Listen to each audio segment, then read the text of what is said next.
Ride Like the Wind, Christopher Cross, classic.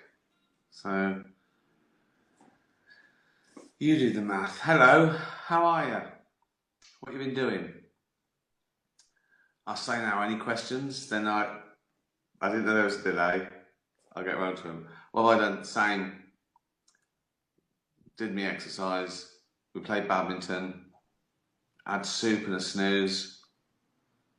I'm having a little beer at 6 o'clock with me and the gang. You're the gang. Did a couple of bits of work. I haven't done any writing. I haven't thought about my stand-up. That's sort of like, that's ages away now. I have to change that a little bit. Not too much. It was really getting good, my live show. So it won't be like starting again. I mean, it all works still, but I think I should probably mention something about the pandemic. Get that over with early on. No incidents really. I did a pre-record for Kelly and Ryan. I think that goes out tomorrow. If you're in the US of A, that's what I call it, US of A. I can't be bothered with saying the United States of America. I just go US of A. Just US or just A sometimes. Just go, oh, where you going? A. I said, where you going? A. I said, where you going? A. Etc. Yeah, so that's did a couple of radio shows. Steve Wright in the afternoon. He's still going. Greg James. I think they go out on the day. The day being Friday. 8 AM in the UK. Afterlife 2. The much anticipated second series. Off the back of the award-winning smash hit Afterlife 1. I should mention Willoughbys is out. Lovely little movie, animated movie. My first animated feature as a producer. So please watch it, and then people will go, oh, he did a good job. Let him do another one if he wants. And I go, no, I don't want to. I'm tired.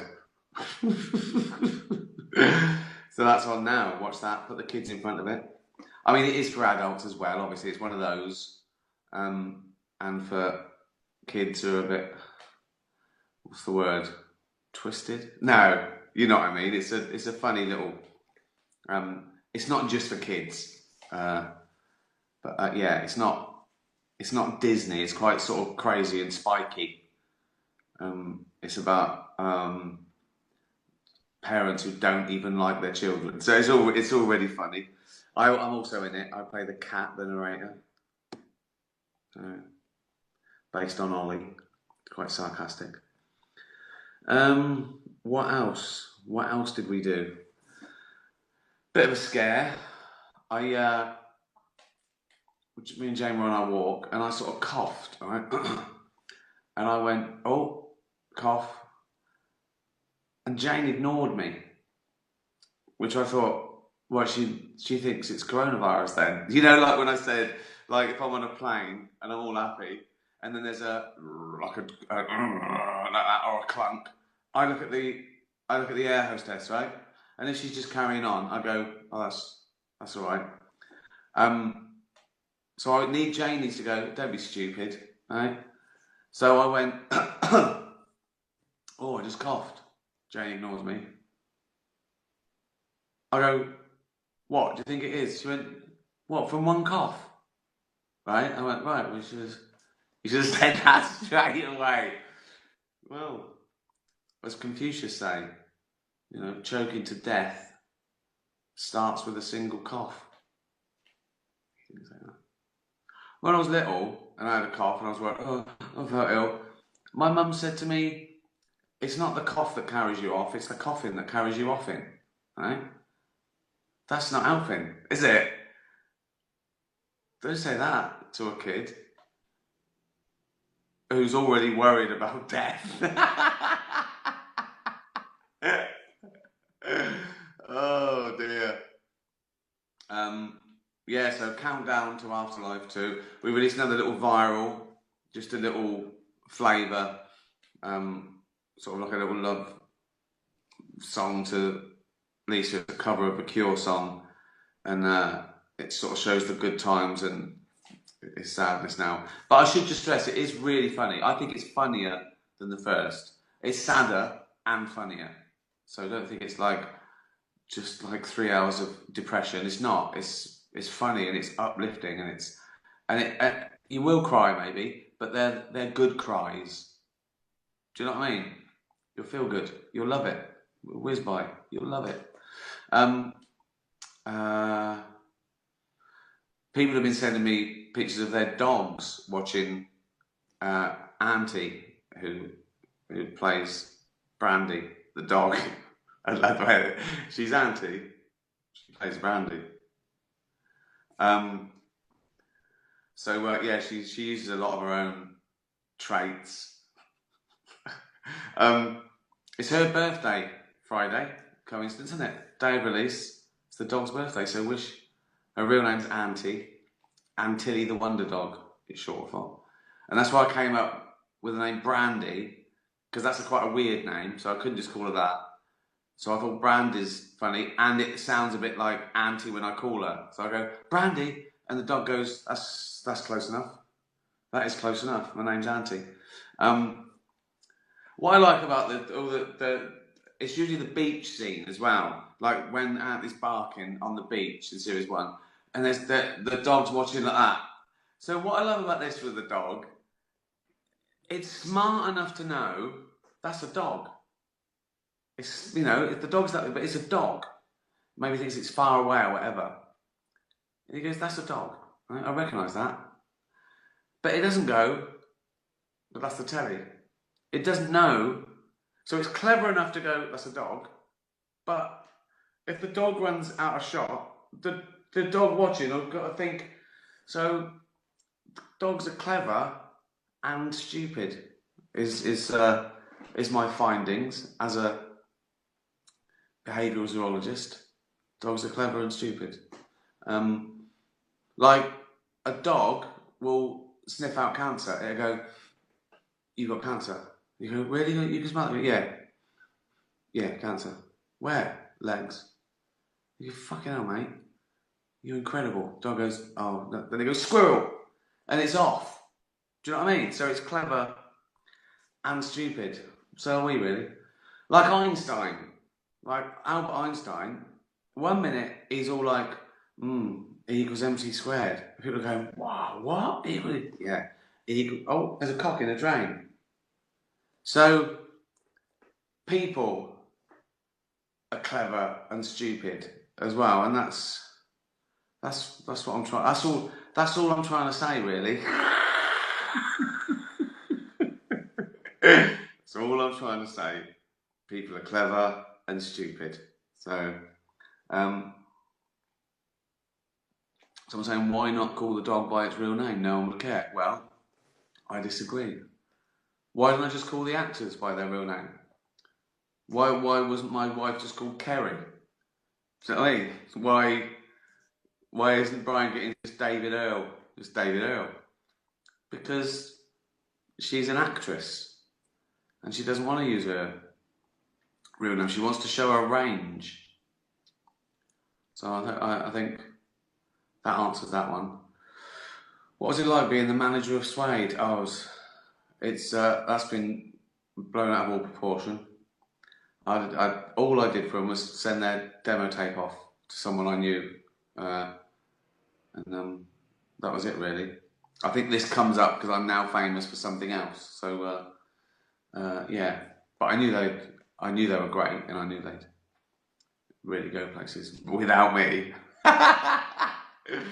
Oh dear, I'm gonna miss these. Oh yeah, me too. Doesn't mean we have to do them, does it? Doesn't mean just because we're going to miss them, it doesn't mean we have to keep doing them. Although this one seems to have skipped along a little bit because I came out with something to say, didn't I? I can't remember what it was. I was talking about the Willoughbys, then what I'd done, then Auntie. It was like like a real conversation. It didn't go straight to fucking Gandhi looking at a cock sticking out of a drain. Is what I'm saying. We're there now, though, aren't we? How long was that? That wasn't bad. 11 minutes. Any questions? Fave scene you've ever created? Well, there's lots spring to mind. The first one I thought of was the Derek having to put the dog down in Derek. Oh, I like that. That was quite tough and delicate, and it came out well. You never know. The dance scene in the office was ridiculous in a different way, just ludicrous, and that came out better than I imagined. Because I didn't know quite what I looked like. I knew it would be funny, but I don't remember some of those moves. That was like I looked like an orangutan, didn't I? Like short legs and my arms up, or a demented crab. So yeah, that came out. Well, I mean, for nothing, for no effort. It's like there's no writing in that scene. David Brent makes a twat of himself. So there's no effort in that, but yeah, that came out well. I like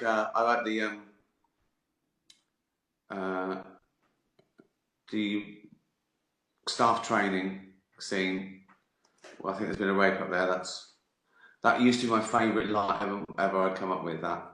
Because it was just so ridiculous, and it just summed him up trying to be the centre of attention. What else?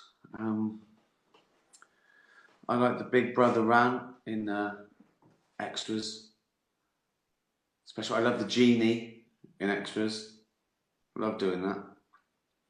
And Ray, of course. I just got carried away. That's the most fun. I mean, it's a spoof. It's taking the piss out of broad, awful comedy. But you can't believe how much fun it is going, and how mental can you go? I mean, it's addictive. You've got to go bigger. Like next take, let's go even bigger. You know what I mean? So it becomes a like competition. What do I like? Afterlife, I like the dad scene. When he talks about the wallpaper, and then when he recognises me, I like that. There's a scene in Afterlife 2, I think in Act 4, when I'm on the bench with Penelope, which is one of my favourite sort of dramatic scenes ever. There's a few of those I mean, most of the dramatic things that I like are in Afterlife, and in Afterlife 2, actually. Well, you go to where you like, you should like the last thing you did, because it's where you are in your life and artistically. It'd be mad if you're doing, like going on more and more, I'm doing things I don't like. Well, the more freedom you get, the more power you get, the more you just do things you like. I don't do anything I don't like. Especially not going to the dentist. Boring. Oh dear. Chicago ? New York and Chicago won't happen. They'll be next year now. LA's looking dodgy, but again, I'll do it next year. I think they were asking if my gigs are on in America. I don't know if any of the American ones happen as scheduled, but they will be rescheduled. So keep your ticket. Come along. Come along later. Cheers. I've still never cancelled a gig myself that's my own fault. Illness, anything. I just go out there dying.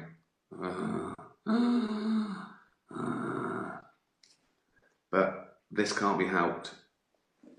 So thanks for your understanding at this difficult time. Favourite album? Oh, that's really tough. And it changes. You have fights in your head. I could reel off 10 that are vying for top 10, even if then I might walk away and I think of another 10. But let's go for the big boys. I mean, there's 5 Bowie albums that might get in. Diamond Dogs, Ziggy Stardust, Aladdin Sane. What else? If I choose one, let's choose. So let me put forward Aladdin Sane, maybe Diamond Dogs, Young Americans. See what I mean? So a Bowie album, I think a Cat Stevens album, probably Teaser and the Firecat. Born to Run, maybe? Born to Run. You want Bruce in there? Blimey. I'm going for the classics. Harvest, Neil Young. Oh, there's 3 or 4 of his. And Dylan. Dylan. The Bends, Radiohead. And now I've got a few that are sneaking in that aren't all from the 70s and 80s. Like Carrie & Lowell by Sufjan Stevens. He features in Afterlife too. Blimey. I don't know. There's a few that might get in. Favourite singer? I don't know. Do you mean just someone whose voice I like, or what they do with a song? You don't mean singer-songwriter, because then, like Dylan, he can't sing exactly, but he's one of my favourite singers, but not for his singing. So, do you mean someone like me saying like Adele or Barbara Streisand or one of those? I don't know, this is one way, you can't answer me. My favourite singer. I mean, all the things I think like Aretha Franklin and that were known for their voice. That's so tough. I like Karen Carpenter. She's a good singer. She's got a nice voice, very warm voice. This is too hard. You can't narrow it down. There's lots of. I have to have a point system. Sinatra, great singer. Didn't like all his songs, bit before my time. Elvis, can't beat the classics, can you? Any Mogwai. There was in the first. I don't know if there is on this one. There might be. There's some hammock and there's Mogwai-ish stuff. Certainly, the soundtrack is very Mogwai and hammocky and that sort of ambient stuff. A couple of things you might not have heard of. Couple of classics that you have. Big tunes. Now I've got the budget. No Zeppelin, no question. Used them before though on Cemetery Junction. I love Derek, thank you. Janis Joplin, yeah, see, you think her voice is amazing. I love all those documentaries that the BBC have been putting out, like, rock at the BBC and on BBC 4. I love an old rockumentary.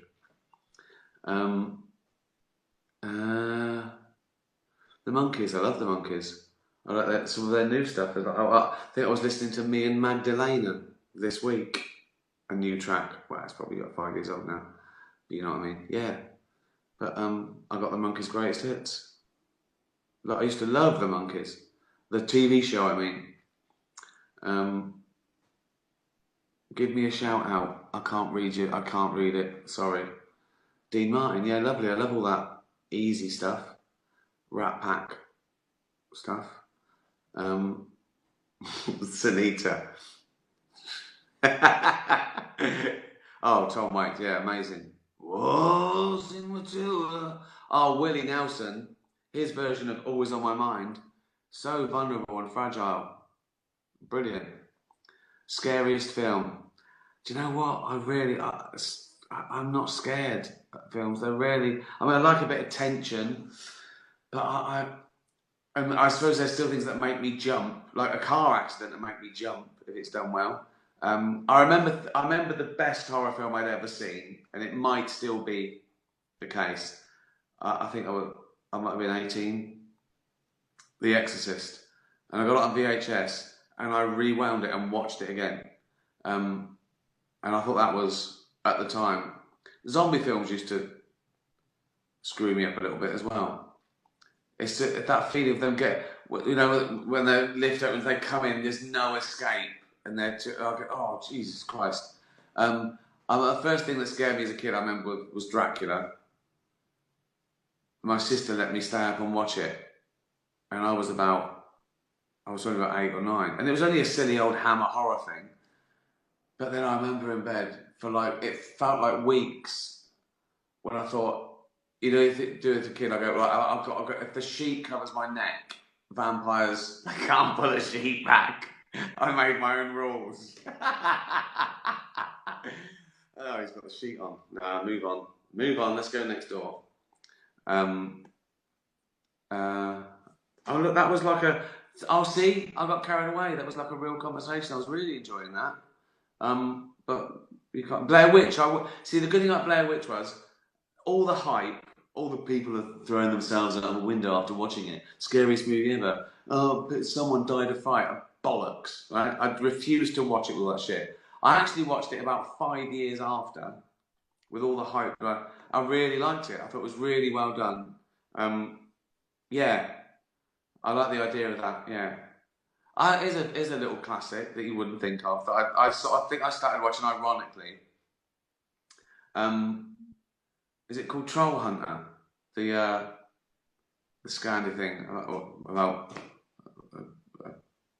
hunting trolls. Really loved it. Really funny. I think I watched it twice. Look, thanks everyone. I need another drink. Thank you so much. I have genuinely enjoyed these, and I'm saying that like it's getting emotional, isn't it? There's only 2 to go, and then we'll never see each other again. But keep up the lovely comments about Willoughbys and Afterlife. I try and reply, or let you know I've read it. I like it. See the paper today that I could have a feud with the Beckhams because I liked a tweet of someone saying he didn't like the idea that the Beckhams were furloughing staff. So I think I've liked about 50,000 tweets, and the paper thought he's liked a tweet. I don't know what they were looking for, but I liked a tweet by someone who said something negative about the Beckhams not paying their staff. And it's a story. No, it's not a story. There's a pandemic on. Fuck me. Anyway, cheers. See you soon. Bye.